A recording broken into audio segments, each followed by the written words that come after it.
भगवान श्री कृष्ण को नमस्कार करते हुए आप सभी का अनंत अकेडमी ऑफ मैथमेटिक्स में स्वागत है। देखिए, इस एपिसोड में पहले तो मैं आपको डेफिनेशन दूंगा T3 स्पेस की। डेफिनेशन तो ये कहती है कि भाई T1 regular space is called T3 space, यानी कि जो T1 भी है और रेगुलर भी है उसे हम क्या कहेंगे T3 स्पेस। अब देखिए, T3 स्पेस को समझने के लिए हमें इन दोनों की डेफिनेशन अलग से समझनी चाहिए। तो नेक्स्ट थ्योरम कराने से पहले मैं तुम्हें कुछ चीज़ें क्लियर कर देता हूँ, जो एक प्रकार से ये समझ लो कि T0 से लेकर के T3 तक जितने भी हमारे पास स्पेस होते हैं सबको मैं एक्सप्लेन कर रहा हूँ वन बाय वन करके एक ही उसमें। देखिए, T0 स्पेस जो होता है उसमें क्या होता है कि हमारे पास सिर्फ एक ओपन सेट ही काफ़ी होता है, जिसमें एक पॉइंट x उससे बिलोंग करना चाहिए और y उससे बिलोंग नहीं करना चाहिए। यानी कि पॉइंट तो दो होंगे, डिस्टिंक्ट पॉइंट होंगे, लेकिन अगर हमारे पास एक भी ओपन सेट ऐसा आ जाता है जो सिर्फ एक पॉइंट को कंटेन करे और अदर पॉइंट को कंटेन ना करे तो वो कहलाएगा T0 स्पेस। जबकि T1 स्पेस के अंदर क्या होता है, आपके पास हमारे पास एक ओपन सेट ना होकर के हमारे पास दो ओपन सेट हो जाएंगे, एक होगा G और एक होगा H, और पॉइंट होंगे हमारे पास X और Y और दोनों डिस्टिंक्ट पॉइंट होंगे। X अगर G से बिलोंग करता है तो आपके पास X H से बिलोंग नहीं करेगा, और अगर Y H से बिलोंग करता है तो Y आपका G से बिलोंग नहीं करेगा। ठीक है, तो both G and H will be open subsets of X। तो ये T1 स्पेस की डेफिनेशन के अकॉर्डिंग कंडीशन आपको ध्यान रखनी है। T2 के अंदर क्या होता है कि भाई X और Y दो पॉइंट होते हैं, दोनों डिस्टिंक्ट होते हैं। एक GX जो है वो तो कंटेन करेगा x को, और जो GY है वो कंटेन करेगा y को। लेकिन यहां पर इन दोनों के बीच में कंडीशन ये आ जाएगी कि जो इन दोनों का इंटरसेक्शन है वो फाई होगा, यानी कि सिर्फ x नहीं। देखिए, T1 में क्या था कि x अगर G में है तो h में नहीं होगा, ठीक है, लेकिन यहां पर हर एक पॉइंट जो GX के अंदर है उसमें से कोई भी पॉइंट GY में नहीं होगा। एक प्रकार से दोनों का इंटरसेक्शन क्या आ जाएगा, फाई। अब रेगुलर स्पेस में क्या होता है, रेगुलर स्पेस में दो पॉइंट ना होकर के एक क्लोज सेट होता है और एक पॉइंट होता है। एक क्लोज सेट तो होता है सबसेट ऑफ GX, और जो पॉइंट होता है वो बिलोंग करता है GY से, और दोनों के दोनों आपके पास ओपन सेट होने चाहिए X के, ओपन सबसेट ऑफ X, और दोनों का जो इंटरसेक्शन है वो क्या होगा, फाई।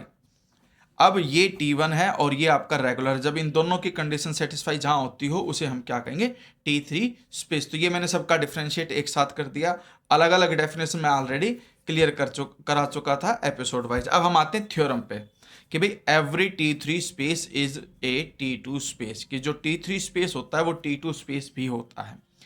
X आपका है कि भाई let X be a T3 space, then X is T1 as well as regular according to the definition T3 is T1 and regular. Let X and Y be two distinct point of X. अब यहाँ पे दो distinct point आ गए, एक X और एक Y.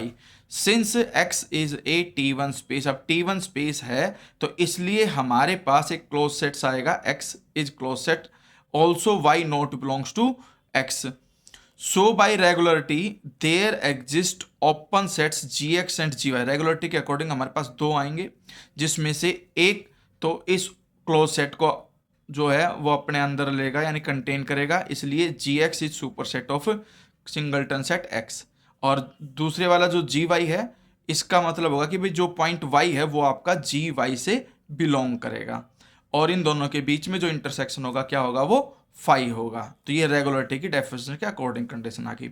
अब यहां पर देखिए हमारे पास दो डिसजॉइंट ओपन सेट्स आ गए, एक X को कंटेन करेगा, क्योंकि अगर ये सिंगलटन सेट सबसेट है GX का तो इसके अंदर जो पॉइंट है वो बिलोंग करेगा GX से, और Y ऑलरेडी बिलोंग कर ही रहा है GY से। X और Y दो डिफरेंट पॉइंट हो गए, डिस्टिंक्ट पॉइंट होंगे। GX और GY दोनों डिस्टिंक्ट आपके पास क्या हो गए, सबसेट ऑफ X हो गए और ओपन सबसेट ऑफ X हो गए, जिसमें से एक X को कंटेन कर रहा है दूसरा Y को कंटेन कर रहा है, दोनों का इंटरसेक्शन भी फाई है, इसलिए ये T2 स्पेस हो गया।